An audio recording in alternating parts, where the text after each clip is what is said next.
প্রত্যেকদিন মেয়ের স্কুল টিফিনে কি বানিয়ে দেব সেটা আমি আগের দিন রাত্রেই মোটামুটি ঠিক করে রাখি। সেরকমই একটা কিছু ঠিক করে রেখেছিলাম, কিন্তু সকালবেলা উঠে মেয়ের আবদার আমাকে একটু চাউমিন বানিয়ে দেবে। তো আমিও ভাবলাম আবদারটা তো আর তেমন কিছু বিশাল নয়, বানিয়েই দিই। তো সবার প্রথমে একটা সসপ্যানে পর্যাপ্ত পরিমাণে জল নিয়ে তার মধ্যে সামান্য একটু নুন দিয়ে ১ প্যাকেট চাউমিন সেদ্ধ করতে বসালাম। এটা আটার চাউমিন, আর একটা প্যাকেটে ১৫০ গ্রাম থাকে। তো চাউমিনটা মোটামুটি ৪ থেকে ৫ মিনিট সেদ্ধ করলেই দেখুন এরকম নরম হয়ে যায়। তো এরপর আমি চাউমিনটা জল ঝরিয়ে নেব একটা ছাঁকনির ওপরে দিয়ে। আর এদিকে চাউমিনটা নামিয়ে নিয়ে আমি কিন্তু গ্যাসে একটা কড়াই বসিয়ে দিয়েছিলাম। তো চাউমিনটা ওদিকে জল ঝরতে দিয়ে এসেছি। এদিকে কড়াইটা ভালো করে গরম হয়ে গেলে এর মধ্যে জাস্ট ১ টেবিল চামচ মতো তেল দিয়ে এতে নুন দিয়ে ফেটিয়ে রাখা ৩ টে ডিম দিয়ে ডিমের ভুর্জি তৈরি করে নেব। আর ডিমটাকে কিন্তু খুব বেশি সময়ের জন্য ভাজলে চলবে না, তাতে ডিম একটু শক্ত হয়ে যেতে পারে। তাই এভাবে নাড়াচাড়া করার মোটামুটি ১ মিনিটের মধ্যেই দেখবেন ডিমটা একটু সলিড আকার ধারণ করছে, তখনই এটাকে নামিয়ে নিতে হবে। ডিমটা পরে চাউমিনের সাথে মিশিয়েও একটু ভাজা হবে। তো সেই কারণে চাউমিনের জন্য ডিম আমি কিন্তু এর থেকে বেশি আর ভাজি না। তো ডিমের ভুর্জিটা আমি কড়াই থেকে তুলে নিচ্ছি। তারপর এই কড়াইতেই আমি বাকি চাউমিনটা রান্না করে নেব। তো তার জন্য কড়াইতে দিয়ে দেব অল্প একটু সাদা তেল। ২ থেকে ৩ চামচ মতো তেল কিন্তু যথেষ্ট। তো তেলটা গরম হয়ে গেলে এতে ৪ কোয়া মতো রসুন ক্রাশ করে আমি দিয়ে দেব। আপনারা রসুনটা থেতো করে কুচিয়েও এখানে দিয়ে দিতে পারেন।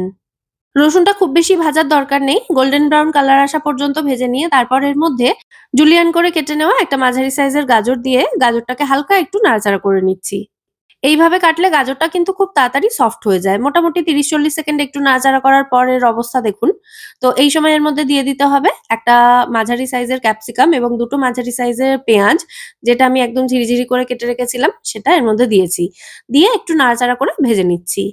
সবজি এখানে যা ব্যবহার করেছি মানে পেঁয়াজ, ক্যাপসিকাম, গাজর কোনটাকেই কিন্তু খুব বেশিক্ষণ ভাজার প্রয়োজন হয় না। ৩০ থেকে ৪০ সেকেন্ড নাড়াচাড়া করলেই যথেষ্ট। তারপর এর মধ্যে দিয়ে দিয়েছি আমি একটা মিহি করে কুচোনো কাঁচা লঙ্কা। তারপর আবারও একটু নাড়াচাড়া করে নিয়ে দিয়ে দিচ্ছি এর মধ্যে স্বাদ অনুযায়ী নুন। আমি যেহেতু চাউমিন সেদ্ধ করার সময় নুন দিয়েছিলাম, তাই এখানে নুনটা কিন্তু সবজির আন্দাজেই দিলাম। নুনটা দিয়ে একটু নাড়াচাড়া করে নিয়ে এর মধ্যে দিয়ে দিচ্ছি ১ চা চামচ মতো থেতো করা গোলমরিচ। তারপর আবারও ভালো করে মিশিয়ে জল ঝরিয়ে রাখা চাউমিনটা এর মধ্যে দিয়ে দিচ্ছি। এবার আবারও সমস্ত উপকরণ একসাথে খুব ভালো করে মিশিয়ে নিচ্ছি। এরপর এর মধ্যে জাস্ট ১ চা চামচ মতো ভিনিগার এড করছি। আর ভিনিগারের টক ভাবটা ব্যালেন্স করার জন্য সামান্য একটু মিষ্টি দিচ্ছি। আমি ওই ১/২ চামচ মতো জাগরি পাউডার দিয়েছি, আপনারা চিনিও দিতে পারেন। আর দিয়েছি ১/২ চা চামচ মতো সয়া সস আর ১ চা চামচ মতো দিয়ে দিচ্ছি রেড চিলি সস। দিয়ে আবারও সমস্ত উপকরণ ভালো করে মিশিয়ে নিচ্ছি।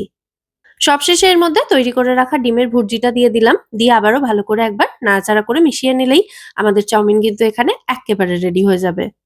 সবকিছু মিলিয়ে এই চাউমিনটা তৈরি করতে কিন্তু ১৫ থেকে ২০ মিনিট মতো জাস্ট সময় লাগে।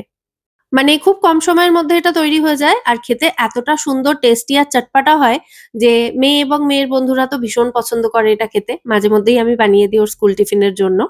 তো যেহেতু সকালে তাড়াহুড়োতে বানানো, সেইজন্য একদম ডিরেক্ট কড়াই থেকে মেয়ের টিফিন বক্সেই প্যাক করে দিচ্ছি। এটা হালকা একটু ঠান্ডা করে তারপর ঢাকা দিয়ে ওর ব্যাগে দিয়ে দেব। আর যেটা অবশিষ্ট থাকবে সেটা আমার আর ওর বাবার ব্রেকফাস্টে হয়ে যাবে। যাই হোক, আজকের এই চটজলদি চাউমিনের রেসিপিটা আপনাদের কেমন লাগলো সেটা কিন্তু অবশ্যই আমায় কমেন্টে জানাবেন। যদি ভালো লেগে থাকে ভিডিওটাকে প্লিজ একটা লাইক এবং শেয়ার করে দেবেন। আবার দেখা হবে পরের পর্বে। সবাই খুব ভালো থাকবেন। নমস্কার।